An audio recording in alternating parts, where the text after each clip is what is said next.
Hello मेरे प्यारे viewers, आप सब लोग कैसे हैं? होप आप सब लोग अच्छे हैं। नमस्ते। आज हम फिर से टैरो रीडिंग स्टार्ट करेंगे। तो यहाँ से हम यूनिवर्सेस के messages, angels messages and guidance देखेंगे थ्रू टैरो कार्ड। और आज का जो टॉपिक है, अगर आप नो कॉन्टेक्स्ट सिचुएशन में हैं तो उसके लिए क्या प्रॉपर गाइडेंस है थ्रू यूनिवर्स।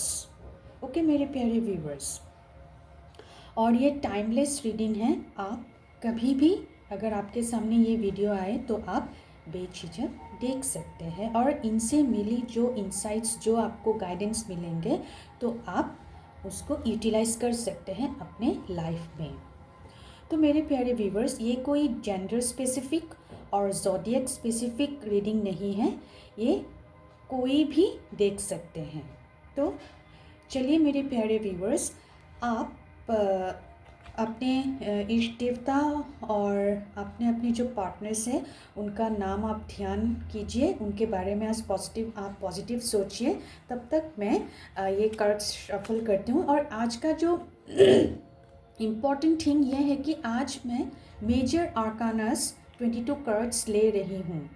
तो मेजर आर्कानास से आज हम गाइडेंस देखेंगे, जो भी आप नो कॉन्टेक्स्ट सिचुएशन में हैं। सो मेजर आर्काना से ही देखेंगे। तो मेरे प्यारे व्यूवर्स, आप सब लोग काम हो जाइए, रिलैक्स हो जाइए और अपने अपने पार्टनर्स का ध्यान कीजिए।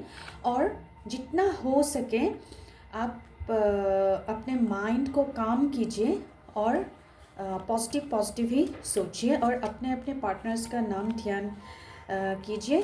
3 बार उनका नाम मन में लीजिए और धैर्य रखिए। देखते हैं यहाँ पर क्या रीडिंग्स आती हैं। तो ये यूनिवर्सेस गाइडेंस ही होंगे जो यहाँ पर मैसेजेस आज आएंगे। तो बिना देरी किए चलिए आज हम ये मेजर आर्कानास कार्ड से हम देखते हैं आज का गाइडेंस यूनिवर्स के द्वारा क्या होते हैं। तो चलिए, तो पहला ये कार्ड हम ले लेते हैं, दूसरा और एक थोड़ा शफल कर देते हैं, इसको ले लेते हैं, और तीसरा और एक कार्ड ले लेते हैं, देखते हैं क्या आता है। चलिए इनको ले लेते हैं और एक कार्ड ले लेते हैं, देखते हैं क्या है। और लास्ट में और एक कार्ड ले लेते हैं, देखते हैं क्या है। और बॉटम ऑफ द डेक में देखते हैं क्या कार्ड आया है। बॉटम ऑफ द डेक में आया है the hierophant card. Hierophant card ये लास्ट में हम चर्चा करेंगे। तो चलिए मेरे प्यारे व्यूवर्स, जैसे मैंने कहा आप थोड़ा रिलैक्स हो जाइए और काम माइंडेड हो जाइए। देखते हैं अभी जो आपका नो कॉन्टेक्स्ट सिचुएशन में है, अभी किस एनर्जेटिक लेवल पे है और उसका गाइडेंस क्या आता है through universe via this tarot cards. चलिए, सो पहला कार्ड आया है जस्टिस कार्ड।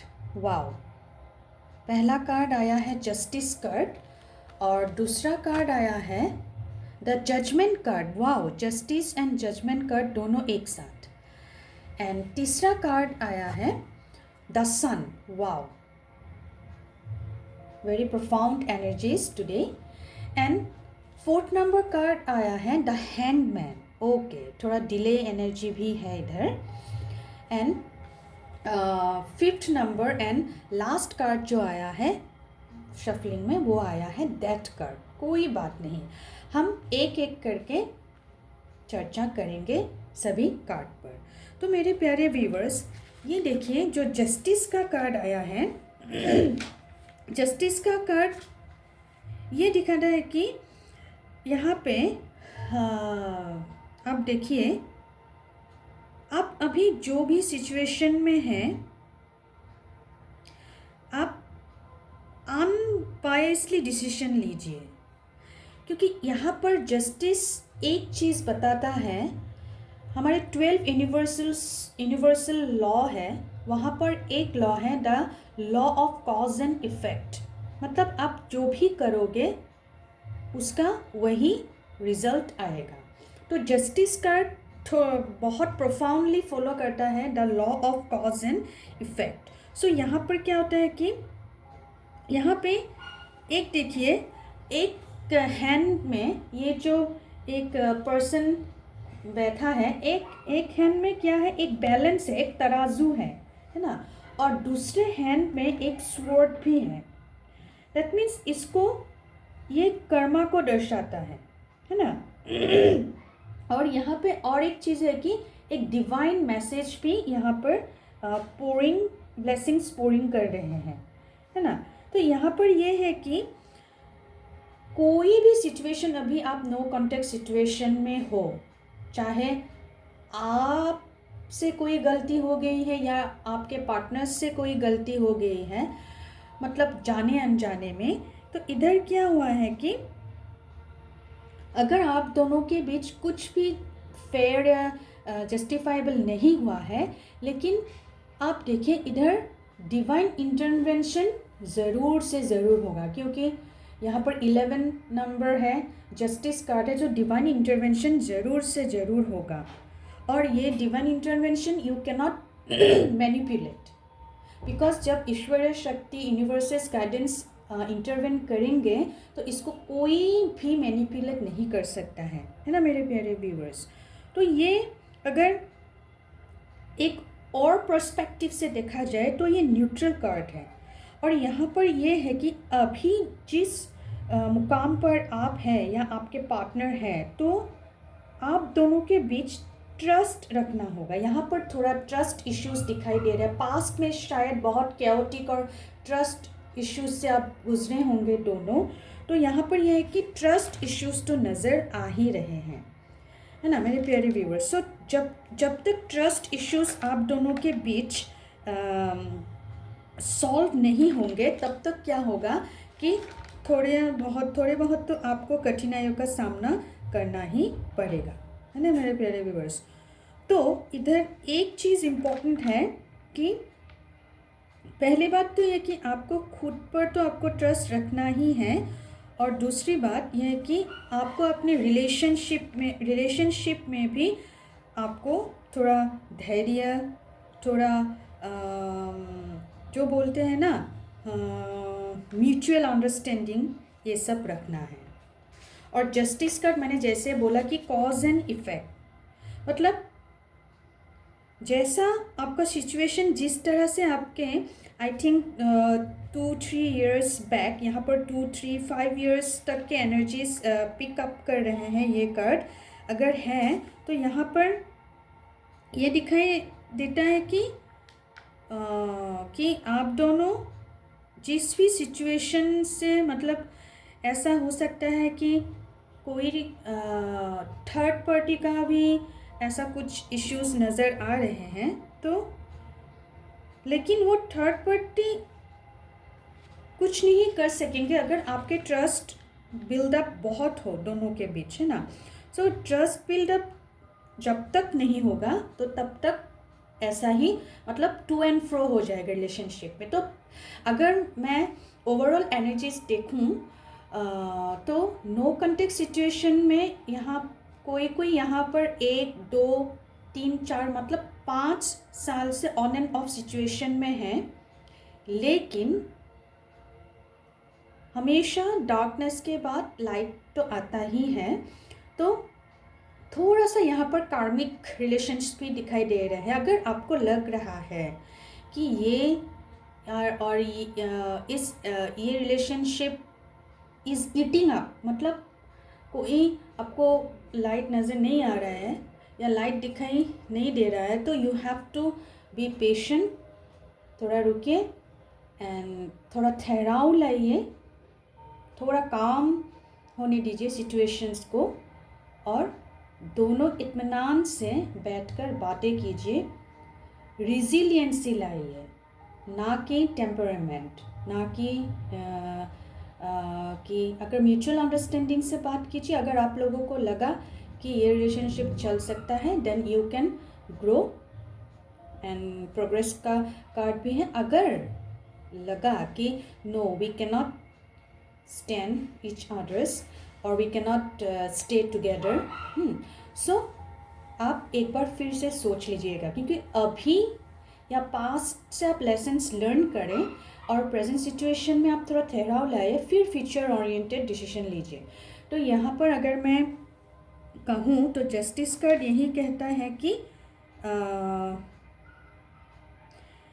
ये न्यूट्रल कार्ड है, आप दोनों के ऊपर ही है, और 80% पॉजिटिविटी ही है और 20% थोड़ा ऊंच नीच है, जिसको आपका समय लेना है और ट्रस्ट बिल्डअप करना है और हाईएस्ट गुड के लिए काम करना है दोनों के लिए. तो ये नो कॉन्टेक्ट सिचुएशन ज़्यादा देर तक तो नहीं होगा. मुझे लगता है कि according to this energy within 5-7 months के अंदर आप लोगों का फिर से कांटेक्ट होने के आसार नज़र आ रहे हैं. लेकिन जो भी बताए गए हैं उस पर थोड़ा ध्यान दीजिएगा. चलिए हम दूसरे कार्ड पर चलते हैं. दूसरा कार्ड जो आया है, ये कार्ड आया है जजमेंट. तो मेरे प्यारे व्यूअर्स, जब भी जजमेंट कार्ड आता है तो जजमेंट कार्ड का मतलब क्या होता है कि हमेशा आप परफेक्ट जजमेंट कीजिए. डिसर्नमेंट मतलब जब मैं पहले भी बोलती हूँ कि क्या राइट है क्या रॉन्ग है, हम अब फटाक से किसी को आप जज नहीं कर सकते हैं. जैसे आप एक किताब को देखते हैं तो किताब के कवर को देख के आप जज नहीं कर सकते हैं कि ये कैसा होगा, क्योंकि कभी कभी क्या होता है, किताब का जो बुक्स का कवर होता है वो ग्लिटर या बहुत रंगीन होते हैं, लेकिन अंदर में उतना कुछ खास नहीं होता. लेकिन कभी कभी क्या होता है, कुछ चीज़ें बाहर से उतना ब्राइट या उतना क्या बोलो उतना रंगीन नहीं दिखाई देता है, लेकिन वो अंदर से क्या है, अंदर से बहुत ग्रेविटी है. तो यहाँ पर ये एक चीज़ है कि जब भी जजमेंट कार्ड आए, यहाँ पर भी एक ठहराव का एनर्जी नज़र आ रहा है. ठहराव का एनर्जी डजेंट मीन कि ये परमानेंट ठहराव है. ये ठहराव कुछ मोमेंट के लिए है. और एक चीज़ यहाँ पर एक चीज़ है, अगर आप लोग नो कॉन्टेक्ट सिचुएशन में हैं, और यहाँ पर और एक चीज़ दिखाई दे रही है कि किसी का I think no contact situation अभी नहीं है, हाल ही में कॉन्टेक्ट सिचुएशन में आए हैं. लेकिन मैक्सिमम जो व्यूअर्स, मेरे प्यारे व्यूअर्स देख रहे हैं, वो लोग अभी भी नो कॉन्टेक्ट सिचुएशन में है. तो नो कॉन्टेक्ट सिचुएशन में अगर हैं तो इसका मतलब आपको पूरे एनर्जी, आपका जो दिनचर्या है, आपका अगर आप जॉब में करते हैं, बिजनेस करते हैं, अगर तो उसी पर मत ध्यान दीजिए. अपने आप को सेल्फ एनालिसिस कीजिए, क्योंकि जजमेंट हमेशा बोलते हैं कि self analysis is very very important. अगर आप सेल्फ एनालिसिस नहीं करोगे तो, और एक चीज़ यहाँ पर दिखाई दे रहा है कि डीप कंटेम्पलेशन में जाइए. आप सोचिए कि रिलेशन तो अच्छा ही था, यहाँ पर तो पॉजिटिविटी ही दिखाई दे रहा है, लेकिन अचानक से रिलेशनशिप को क्या हो गया. मतलब just try to find out the root cause. Okay, अगर आप रूट कॉज को ढूंढेंगे तभी आपको मालूम चलेगा कि ये क्या हो रहा है. यहाँ पर और एक चीज़ की, यहाँ पर आप दोनों के बीच थोड़ा बैलेंस और पेशेंस मिसिंग आ रहा है. आप ऐसा करें कि थोड़ा बैलेंस लाइए लाइफ में, और वो बैलेंस कैसे होगा, बाय ग्राउंडिंग योरसेल्फ.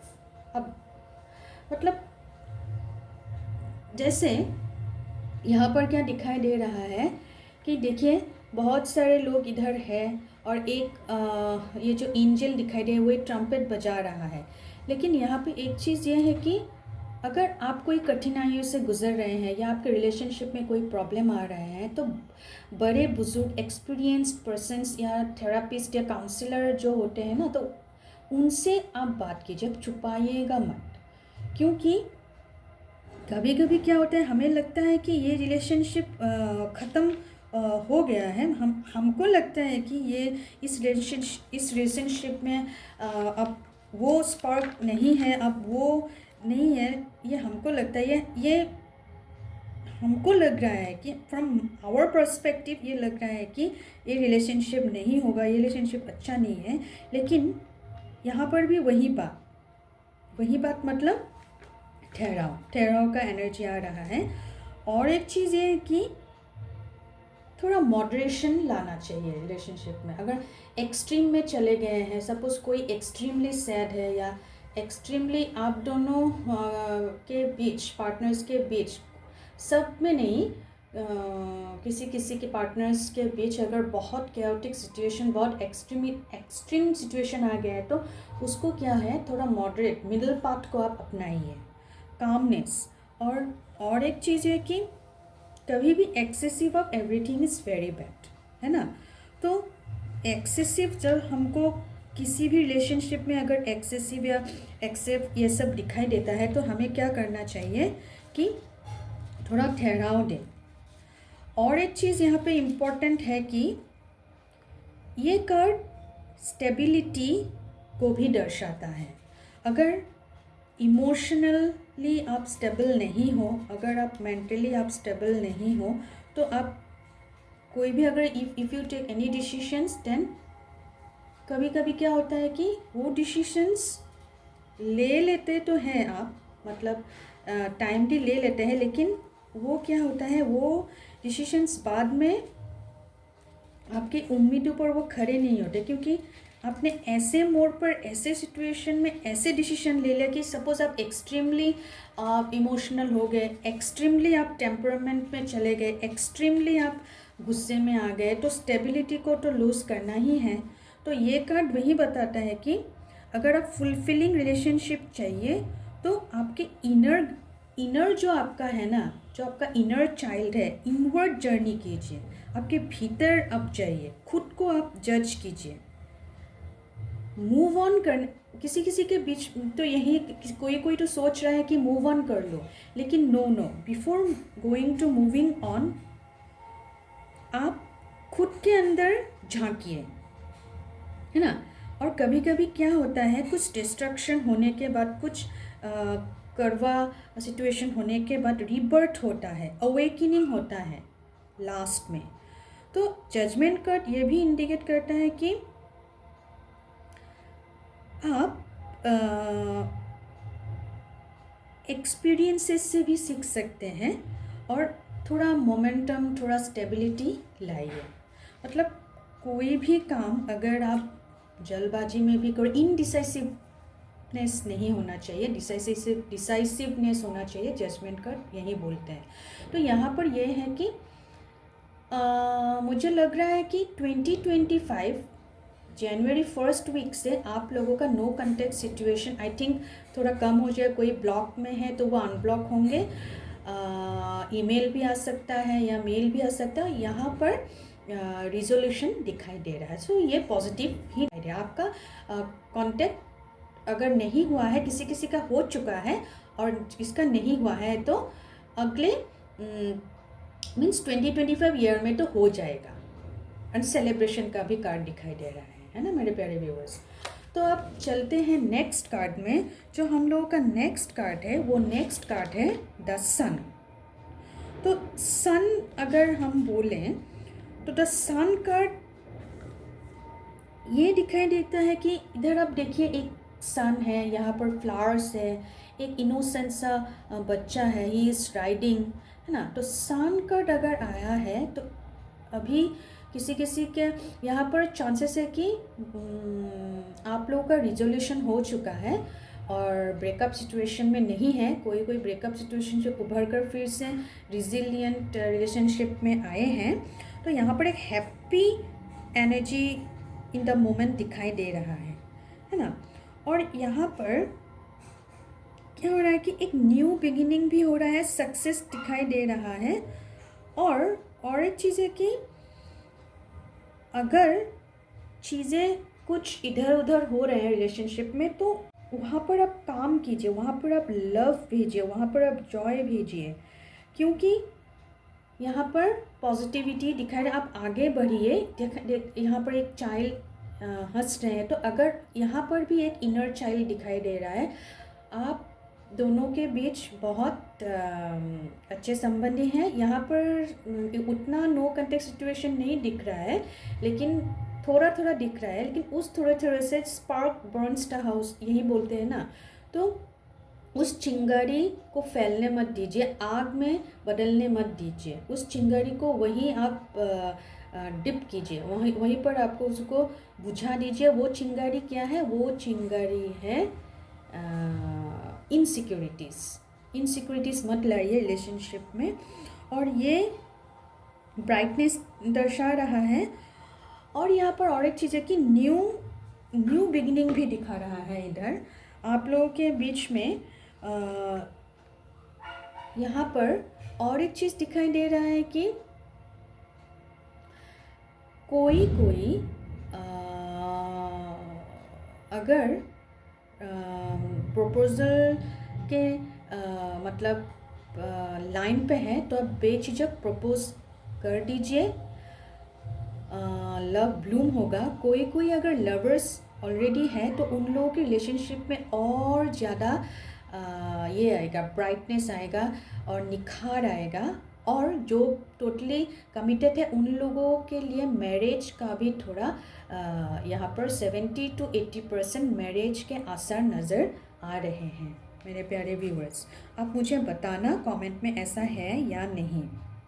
और यहाँ पर और एक चीज़ है कि अगर कोई प्रपोज़ल आए या मैरिज के ऑफर्स भी आए तो ग्रैब इट, आप फॉरवर्ड मूव कीजिए और ग्रैब कीजिए। और सन तो यही बोलते हैं कि जैसे सनफ्लावर्स भी हैं, तो अगर आपको लग रहा है इस ओर से मुझे रोशनी आ रहे हैं तो आप उसी ओर से जाइए। यहाँ पर थोड़ा ये भी नज़र आए कि थोड़ा सा एनर्जी मुझे नज़र आ रही है कि कोई पास्ट में थोड़ा जी रहे हैं, तो no don't do this. Past से आप उभर कर आइए, पास्ट को हील कीजिए। जहाँ जैसे सनफ्लावर, जैसे सन घूमता है तो सनफ्लावर का भी वही फिजियोलॉजी होता है। तो उसी तरह से आप जिस तरफ अगर आपको डिवाइन, यहाँ पर डिवाइन यही बोल रहे हैं कि लाइट है, सनशाइन है, आप पीछे मत मुड़िए, आप आगे ही बढ़े। जैसे मैंने बोला, जो रिलेशनशिप में नहीं है, अगर प्रपोजल आ रहा है तो उसको आप ग्रैब कीजिए।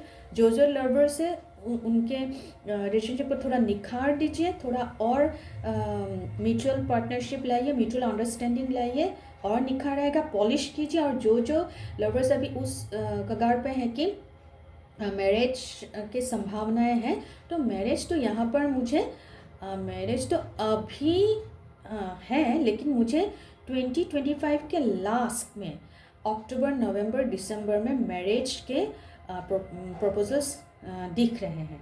और आई थिंक 26 ईयर के 2026 से जनवरी फरवरी में भी मैरिजेस हो सकते हैं, है ना। और यहाँ पर यह है कि लेकिन आपको शुरू से ही मैं ये बोल रही हूँ, सक्सेस तभी मिलेंगे जब आप कोई भी रिलेशनशिप को आप लव जॉय से, आप पॉजिटिव मोड से आप लेंगे, है ना। तो कभी कभी क्या होता है, जब सूर्य होते भी हैं क्लाउड्स आ जाते हैं तो सूर्य को ढक देते हैं, तो सूर्य की रोशनी क्या हो जाता है, थोड़ा धीम हो जाता है। तो आप क्या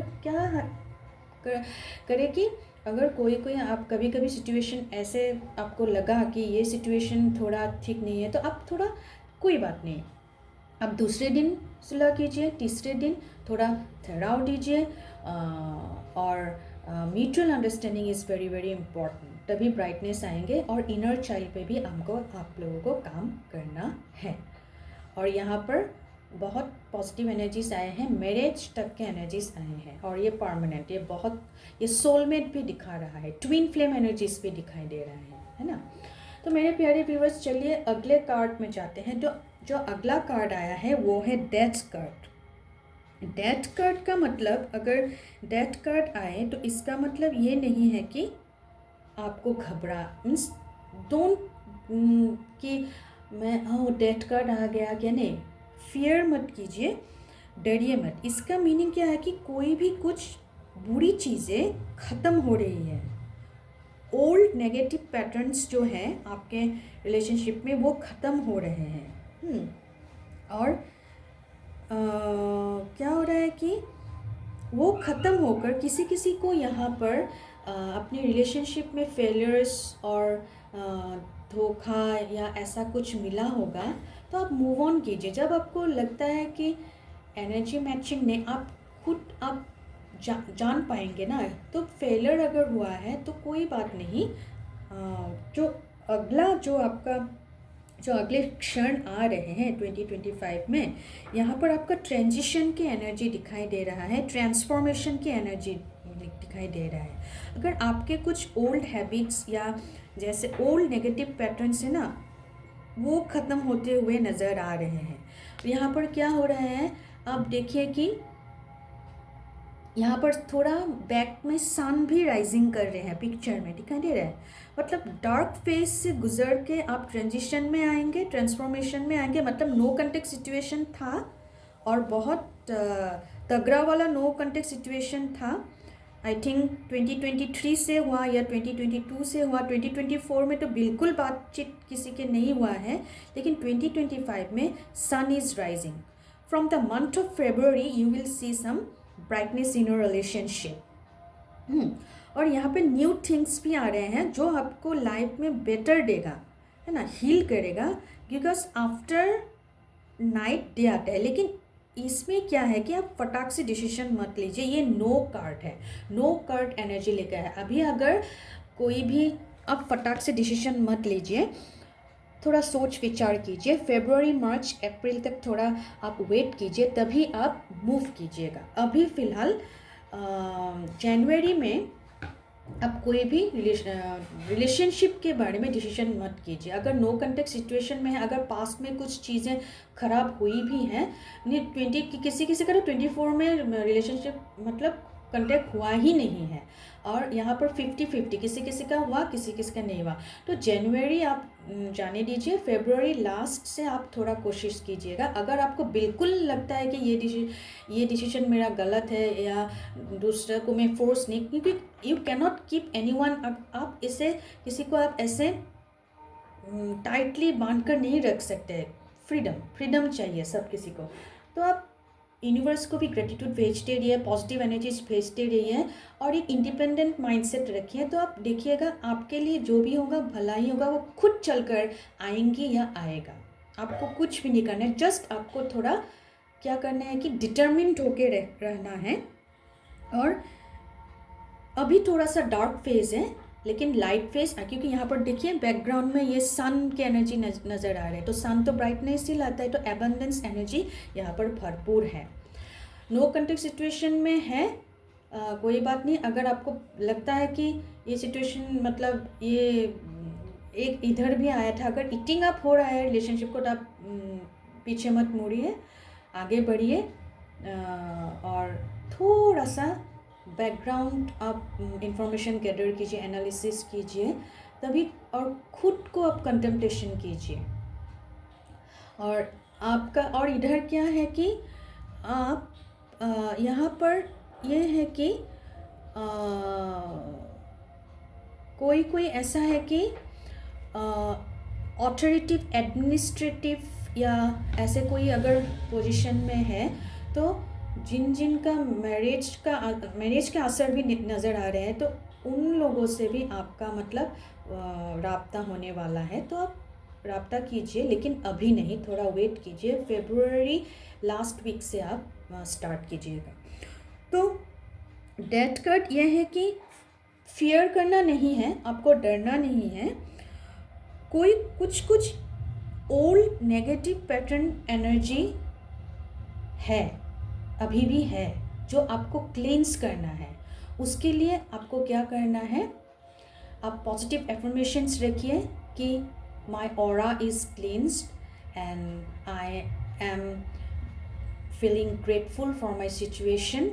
और आप क्या कीजिएगा, थोड़ा जल्दी सुबह उठिएगा और मेडिटेशन कीजिएगा, इनहेलेशन एक्सहेलेशन कीजिए। इनहेलेशन में बोलिए कि I am perfect, I am good. और जब आप सांस को छोड़ेंगे तब बोलिए कि जो मेरे नेगेटिव ओल्ड पैटर्न्स है सबको मैं रिलीज़ कर रही हूँ यूनिवर्स को। आप वो नेगेटिव ओल्ड पैटर्न्स को आप एक्नॉलेज भी कीजिए, ग्रैटिट्यूड भी भेजिए, फिर न्यू वाला आपके, तभी ओल्ड अगर आप रिलीज़ करेंगे तभी न्यू एनर्जीज आएंगे, है ना।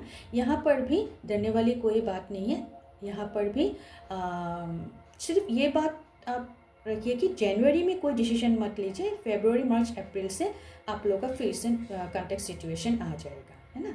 और नो कॉन्टैक्ट सिचुएशन बहुत ही टेम्पोररी 1-1.5 महीना का ही मुझे लग रहा है ना। और अगर हम नेक्स्ट कार्ड में जाएं तो नेक्स्ट कार्ड आया है द हैंग्ड मैन। यहाँ पर आप देख रहे हैं एक उल्टा आदमी एक लटक रहा है ना, लटक रहा है, लेकिन ये कंफर्टेबल है, काम है और ये सरेंडर कर रहे हैं। यहाँ पर भी एक चीज़ है कि जो आपके ओल्ड नेगेटिव पैटर्न से उसको आप रिलीज़ कर दीजिए। और ये मे बी कार्ड है, सो कोई भी डिसीजन फटाक से मत लीजिए। At least give 2-3 weeks, 6 months, 7 months भी आप वेट करेंगे तो कोई प्रॉब्लम नहीं है। थोड़ा वेट कीजिए, थोड़ा पॉज लीजिए। और है कि ये है कि आप थोड़ा सा ब्रॉड माइंडेड पर्सपेक्टिव से आप सोचिए। अभी क्या हो रहा है कि आपका जो एनर्जी लेवल है वो थोड़ा सा लो है। मतलब यहाँ पर मुझे पुराने इंजरीज, हार्ट ब्रेक के सिचुएशंस भी नज़र आ रहे हैं। तो फ्रेशली हर्ट हुए हैं कोई। तो अगर आप लैक या स्कैरसिटी या मेरे साथ ये क्या हुआ, मेरे साथ ये हुआ, मेरे साथ वो, तो आप उस एनर्जी में रहेंगे तो आप कभी उभर नहीं पाएंगे, कभी आपका हीलिंग प्रोसेस स्टार्ट नहीं होगा। और हीलिंग कहाँ से होगा? हीलिंग आपके अंदर से होगा और फ्रॉम योर हार्ट। यहाँ पर थोड़ा आपको लॉजिकल भी होना चाहिए। किसी चीज़ पर आप क्या करते हैं कि आप बिल्कुल भी आप अपने गट्स के नहीं सुनते हैं, तो आप दूसरों के थोड़ा सुनते हैं। तो आप ऐसा कीजिए, अब से आप सलाह मशवरा तो लीजिए एक्सपीरियंस पर्सन्स के, लेकिन आपका खुद का पॉइंट भी आप रखिए। यहाँ पर क्या है कि नो कॉन्टैक्ट सिचुएशन है, थोड़ा तो टाइम लगेगा। बेहतर है कि अगर आप किसी रिलेशनशिप से मतलब गुज़र रहे हैं, आप थोड़ा टाइम दीजिए, 7 मंथ्स, 8 मंथ्स, कोई बात नहीं, 1 ईयर तक आप वेट कर सकते हैं। 2026 में मुझे थोड़े से कॉन्टैक्ट नज़र आ रहे हैं जो भी गुड हो आप दोनों के लिए। ऐसा नहीं है कि थोड़ा सा आप क्या हो जाए कि थोड़ा सा इधर रिलेशनशिप में ईगो भी नज़र आ रहे हैं। तो ईगो को क्या है, ego is a slow poison. So ego को रिलेशनशिप में कभी भी आना ही नहीं देना चाहिए, क्योंकि ऐसा होता है कि आप अपने पर्सपेक्टिव से सोच रहे हैं, आपका पार्टनर किसी और पर्सपेक्टिव से सोच रहा है, तो पैरेलल जा रहा है, तो क्या इंटरसेक्ट नहीं हो रहा है। तो एक ही पॉइंट में कॉमन एक रिजिलियंसी लाना बहुत ज़रूरी है। यहाँ पर थोड़ा वेटिंग एनर्जी नज़र आ रहा है, कोई बात नहीं, 7, 8, 9, 10, 11 यूँ निकल जाएंगे। तो ये जो वेटिंग एनर्जी है, यहाँ पे आप जो भी दर्शक अभी देख रहे हैं, स्पिरिचुअल अवेकनिंग, स्पिरिचुअल क्लेंजिंग के फेजेस भी नज़र आ रहे हैं। कोई यहाँ अपने आप पर बहुत काम कर रहे हैं, जैसे कोई रेकी हीलिंग कर रहे हैं, या कोई रेकी हीलर्स भी हैं, यहाँ पर लाइट वर्कर्स भी हैं। तो कोई इधर कुछ फिजियोथेरेपी भी ले रहे हैं। कोई यहाँ इतना ब्रेकडाउन हो चुके हैं कि वो अपने प्रेजेंट मोमेंट को भी खो चुके हैं। नहीं, एक्सट्रीम लेवल पे नहीं जाना है, आपको हमेशा प्रेजेंट मोमेंट में ही रहना है। और पहले कार्ड में भी देखा है, तो पास्ट में रहेंगे तो ग्रोथ एंड डेवलपमेंट कभी नहीं होगा। और यहाँ पर और एक चीज़ है कि आप अपने फ्रेंड सर्कल या फैमिली से आप बात कर सकते हैं। यहाँ पर एक वृद्ध महिला या ओल्ड वुमेन की एनर्जी बहुत प्रबल आ रहे हैं। आप क्यों ना, अगर आपके आसपास या आपके रिलेशन में या रिलेटिव्स में कोई भी अगर आपका ओल्ड वुमेन हो, तो उनसे आप ज़रूर से ज़रूर सलाह लीजिएगा। और यहाँ पे और एक चीज़ है कि आप दोनों के पार्टनर्स के बीच क्लियर कम्युनिकेशन नहीं हो रहा है। जैसे मैंने बोला, ईगो आ रहा है, तो क्लियर कम्युनिकेशन के लिए आप दोनों के बीच जो एनर्जी है वो क्या होगा, उसको पॉजिटिव करना होगा। अगर आप दोनों अगर ट्राई नहीं करेंगे तो कोऑपरेशन नहीं डालेंगे या म्यूचुअल अंडरस्टैंडिंग नहीं होगा तो कभी नहीं होगा। लेकिन कोई बात नहीं, 1 साल आप वेट कर लीजिए और 1 साल के बाद बहुत बहुत अच्छा परिणाम निकल के आए हैं। और यहाँ पर आपके स्टार्स एंड प्लेनेटरी पोजीशंस भी मुझे बहुत अच्छे दिखाई दे रहे हैं 2026 में।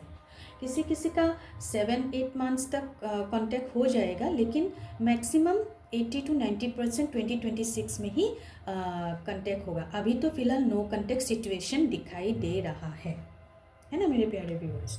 तो चलिए अभी इन कार्ड्स का तो हमने एनालिसिस कर लिया है। तो अभी जो हम लोगों का जो लास्ट में जो कार्ड आया था, जो बॉटम ऑफ द डेक में कार्ड आया था, वो था the hierophant. The hierophant card is very very important. इधर क्या होता है कि यहाँ पर एक मेंटर गुरु का एनर्जीज बहुत नज़र आ रहे हैं। ये देखिए कि आप इधर सारे कार्ड्स में आए हैं लुक इनसाइड, इनवर्ड जर्नी, जो आपका जो अंतर का जो ये है एम्बार्कमेंट ऑफ जर्नी दिखाई दे। लेकिन हायरोफेंट में क्या है कि लुक आउटसाइड, आपको कभी कभी आउटसाइड बाहर की दुनिया को भी देखना है, परखना है। और यहाँ पर एक एडवाइस ये है कि आप बहुत यहाँ पर 70 to 75% ऑफ जो मेरे दर्शक हैं, कोई भी हो सकता है, लड़का या लड़की, मतलब डिप्रेशन में कोई चले गए हैं, कोई डिप्रेशन की ओर। देखिए डिप्रेशन में जाना बहुत इजी है, लेकिन उससे निकलना बहुत बहुत कठिन है। तो यहाँ पर एक चीज़ ये है कि आप इनवर्ड जर्नी तो कीजिए, ये तो आया ही है कार्ड में, लेकिन लुक आउटसाइड। और किसी गुरु, किसी मेंटर या ऐसे आप कुछ चीज़ें, कुछ गुड बुक्स आप फॉलो कीजिए जहाँ पर आपको गुड एडवाइसेस मिलेंगे ही मिलेंगे। तो यहाँ पर भी ये है कि आप काउंसलिंग कीजिए या कोई ऐसे पर्सन के ऐसे सोर्स में जाइए जहाँ आपको सॉल्यूशन मिलेगा, रिजिलियंसी मिलेगी, रिजोल्यूशन मिलेगा। अगर आप खरीदने चाहेंगे एप्पल, अगर आप अदरक की दुकान में जाएंगे तो आपको कैसे एप्पल मिलेगा? तो वो तो अदरक ही बेचेगा ना, तो उसको तो अदरक के बारे में ही मालूम है। तो आपको ऐसे सोर्स में जाना जो रिलायबल सोर्सेस, और इन्फॉर्मेशन भी गैदर कर लीजिएगा। और यहाँ पे यह है कि यहाँ पे मुझे नो कंटेक्ट सिचुएशन भी दिखाई दे रहा है, कंटेक्ट सिचुएशन भी दिखाई दे रहा है 50-50। लेकिन नो कंटेक्ट सिचुएशन तभी कंटेक्ट सिचुएशन में ट्रांसफॉर्म हो सकता है जब आप किसी से सलाह लेंगे जो काउंसलर है, और अपने गट्स को फॉलो कीजिएगा और मेंटर्स को।